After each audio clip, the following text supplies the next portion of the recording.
నమస్కారం సార్. నమస్తే అండి.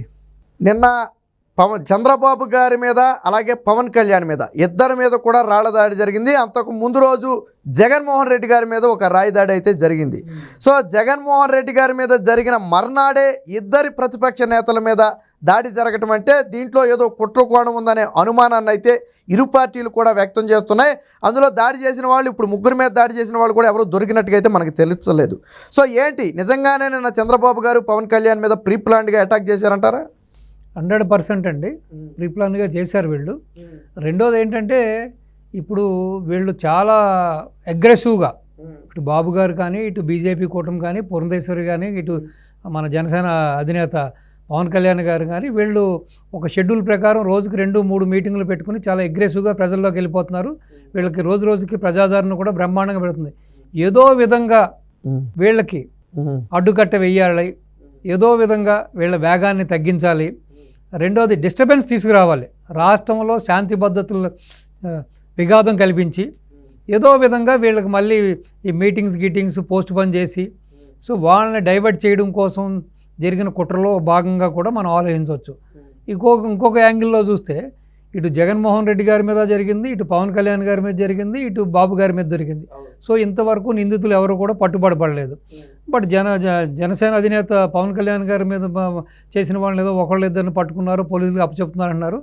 అది ఎంతవరకు నిజం లేకపోతే ఎంతవరకు అది ఇన్వెస్టిగేషన్ చేస్తున్నారన్నది ఇంతవరకు పోలీసుల నుంచి ఎటువంటి పక్కా సమాచారం కూడా బయటకు రాలేదు.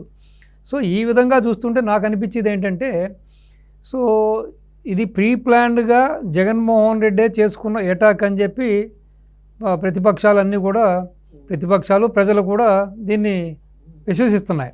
కానీ రెండో పక్షంలో కూడా ఏంటంటే ఇంకొక విషయంగా ఏం చెబుతున్నారంటే పోయినసారి బాబు గారి మీద కూడా ఈ విధంగా కరకట్టలో కానీ లేకపోతే ఇటు వైజాగ్లో కానీ ఇటు అంగళ్ళలో పొంగనూరులో కానీ దాడి జరిగినప్పుడు దాన్ని రకరకాలుగా నాయకులు రకరకాలుగా మాట్లాడారు. తప్పులు చేస్తే పూలేస్తారా, రాళ్ళు వేయకుండా ఉంటారనో, లేదేదో ఇది ఎక్స్ప్రెషన్ ఆఫ్ ఫ్రీడమ్ అనో, ఇది భావస్వేచ్ఛనో, ఇలా రకరకాలుగా ఆయన ఏమన్నా పావురుమా పెట్ట ఒక చిన్న గులకరాయి వేయగానే చనిపోవడానికి అంత పెద్ద సెక్యూరిటీ ఉంటుంది కదా అన్నారు. మరి ఇదే జగన్మోహన్ రెడ్డి గారి మీద అదే చిన్న గులకరాయి కదా పడింది. అవును, గులకరాయి పడింది అనుకుందాం, అది కూడా నిజం కాదు. నేను అనుకునేది ఏంటంటే మా దండకి పెద్ద దండకి సంబంధించిన ఆ రీపరో ఆ స్టీల్ వైరో గీరుకున్నదని నా ఉద్దేశం. సో గులకరాయే పడింది అనుకున్నాం. మరి ఇదే గులకరాయి పడినప్పుడు ఆ కూలి మీడియా నీలి మీడియా అయిన సాక్షిలో హత్యాయత్నం, ముఖ్యమంత్రి జగన్మోహన్ రెడ్డి గారి మీద హత్యా ప్రయత్నం. సో మరి అదే రాళ్ళు నిన్న బాబు గారి మీద కూడా పడినాయి కదా, అదే రాళ్ళు పవన్ కళ్యాణ్ మీద పడి, మరి దీన్ని కూడా హత్యాయత్నం కింద పరిగణించాలి కదా. సో ఆ రోజున వీళ్ళే పెద్ద రాళ్ళు వేసి బాబు గారికి అడ్డంగా ఉన్న సెక్యూరిటీ తల కూడా పగిలి పాపం విపరీతంగా రక్తస్రావణం కూడా జరిగింది. సో అయినా సరే ఎదురు బాబు గారి మీద కేసులు పెట్టారు. మరి ఈ రోజున ఈ హత్యాయత్నం కేసు ఈ ఆపద్ధర్మ ముఖ్యమంత్రి మీద పెట్టాలా, ఈ జగన్మోహన్ రెడ్డి మీద పెట్టాలా నేను అడుగుతున్నా.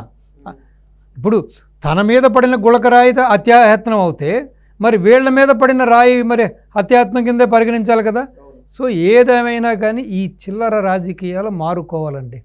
జగన్మోహన్ రెడ్డి ఈ కోడికత్తి డ్రామాలు, బాబాయిని మర్డర్ చేసి దాని ఫలంగా ప్రతిఫలం పొందడం, తండ్రి సేవ ఇంకా అక్కడ ఉండగానే సంతకాలు సేకరించి ముఖ్యమంత్రి అవ్వడం కోసం పడ్డ ఆరాటం పోరాటం. సో మొత్తం మీద ఈ వ్యక్తిత్వం మార్చుకోవాలి అతను. ఇదంతా చాలా చిల్లరతనంగా ఉంది, ఈ వ్యవహార శైలి సరిగ్గా లేదు. మరి జగన్మోహన్ రెడ్డి గారిది సరే డ్రామాయో నిజమో కాసేపు పక్కన పెడితే సానుభూతి కోసం ఆయన ప్రయత్నం చేశాడనేది మాత్రం వాస్తవం. ఎందుకంటే కోడిగట్టి ఘటన మనం చూసాం కాబట్టి. మరి జగన్మోహన్ రెడ్డి అనుకున్న సానుభూతి వచ్చిందంటారా ఈ దాడి తర్వాత? ఏమీ రాలేదండి. యావగింపు, జనాల వెటకారం, చీదరింపు, చిత్కారం, అసలు జోక్స్ అనమాట. మరి ఇంటర్నెట్లో చూసినా ఈ మాధ్యమంలో చూస్తే కూడా, పేపర్లో కానీ ప్రింట్ మీడియా ఎలక్ట్రానిక్ మీడియాలో చూసినా సో ఈ సోషల్ మీడియాలో చూస్తే పండగే జనాలకి. అసలు దేశవ్యాప్తంగా అది ప్రపంచవ్యాప్తంగా కూడా people are enjoying like anything. ఒకటే జోకులు, ఒకటే, ఎవడు నమ్మట్లేదండి. చాలా చులకనైపోయాడు ఆయన. ఎందుకని అంటారు? ఏముంది అక్కడ, ఏముందనండి, ఏముంది అసలు. ఇప్పుడు అంత సెక్యూరిటీ ఉన్నప్పుడు 3 గంటల ప్రాంతం నుంచి కరెంట్ లేకపోవడం ఏంటి సార్? అది ఒక సీఎం. ఇప్పుడు వీళ్ళు అదే బాబు గారు వెళ్ళినప్పుడు కరెంటు కట్ చేశారు, లోకేష్ బాబు వెళ్ళినప్పుడు కరెంటు కట్ చేశారు, మైకులు కట్ చేశారు, ఆ మైకులు లాక్కున్నారు, వ్యాన్లు లాక్కున్నారు, ప్రచార రథాలను లాక్కున్నారు. ఈవెన్ పాపం స్టూల్ మీద నిలబడి ఆయన లోకేష్ గారు స్టూల్ మీద మీటింగ్ చెబుతుంటే స్టూల్ కూడా పట్టుకుపోయారు. ఇన్ని రకాలుగా చేసినప్పుడు నువ్వు అది ఈవెన్ స్టిల్ యువర్ ఆపద్ధర్మ ముఖ్యమంత్రివి, నీకెంతో ఆప్తుడు కావాల్సిన వాడు, నీ జిల్లా వాడు, సిఎస్ నీ జిల్లా వాడే, నీ వర్గం వాడే, డీజీపీ నీ వర్గం వాడే, ఆయన నీ జిల్లా వాడే, నీ చుట్టూ ఉన్న వంది మాగదులు అందరూ కూడా నీ ప్రిన్సిపల్ సెక్రటరీ కాడి నుంచి ఆ సెక్రటరీ ఈ సెక్రటరీ ఈ సెక్రటరీ ఆ సెక్రటరీ మొత్తం నీ చుట్టూ ఉన్న అనుచరగణం అంతా కూడా నీ వర్గమే, నీ ప్రాంతమే, మెజారిటీ అంతా కూడా నీ ప్రాంతం నీ వర్గమే.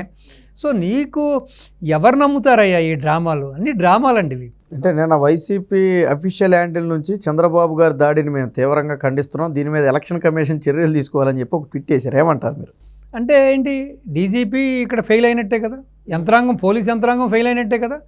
సో ఈసీ తీసుకోవాలనే స్థితి వచ్చిందంటే సో మీరు టోటల్గా అన్ని విధాలుగా కూడా ఈవెన్ ఇప్పుడు జగన్మోహన్ రెడ్డి విషయంలో కానీ, బాబు గారి విషయంలో కానీ, పవన్ కళ్యాణ్ విషయంలో కానీ మొత్తం ఫెయిల్ అయినట్టే కదా, టోటల్గా ఫెయిల్ అయినట్టే కదా.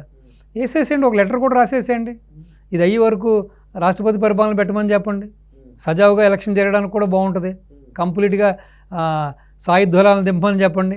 వాస్తవానికి జగన్మోహన్ రెడ్డి గారికి లా అండ్ ఆర్డర్ను కంట్రోల్ చేసే శక్తి అయితే ఇప్పుడు ఉంది కదా. ఎలక్షన్ నోటిఫికేషన్ ఉన్నా విధానపరమైన నిర్ణయాలు తీసుకోలేడు, కానీ లా అండ్ ఆర్డర్ని అయితే కంట్రోల్ చేసే ఇది ఉంది కదా. 100% ఎంత ఆపద్ధర్మ ముఖ్యమంత్రిగా ఉన్నప్పుడు కూడా ఇటు ప్రతిపక్షాలకు కానీ ఇటు స్వపక్షాలకు కానీ సమాన న్యాయం చేస్తూ ఇటు పోలీస్ శాఖ వాళ్ళ విధి నిర్వర్తించిన కర్తవ్యం వాళ్ళ చేతిలో ఉంది కదండి, చెయ్యాలి కదా.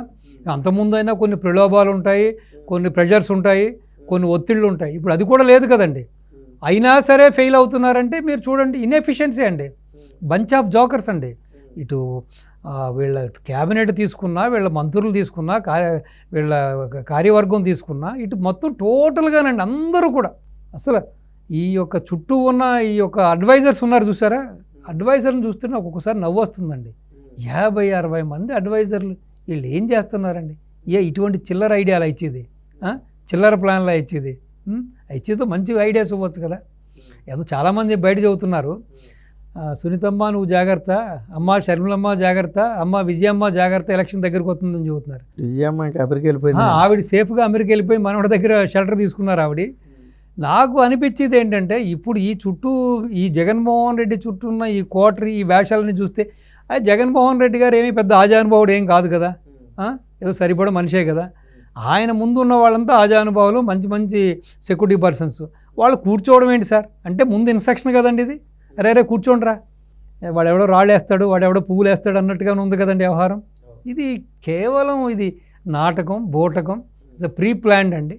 బట్ ఈ విధంగా వాళ్ళు ఇది బెడిసి కొడుతుందని వాళ్ళు ఎదురు చూసింది ఒకటి, జరిగింది మనం చెబుతారు కదా, బొక్క బోరల పడ్డాడా బుల్లోడా, అనుకున్నది ఒకటి అయినది ఒకటి అంటారు కదా. ఇట్స్ ఫైనెస్ట్ ఎగ్జాంపుల్ అండి ఈ విషయంలో.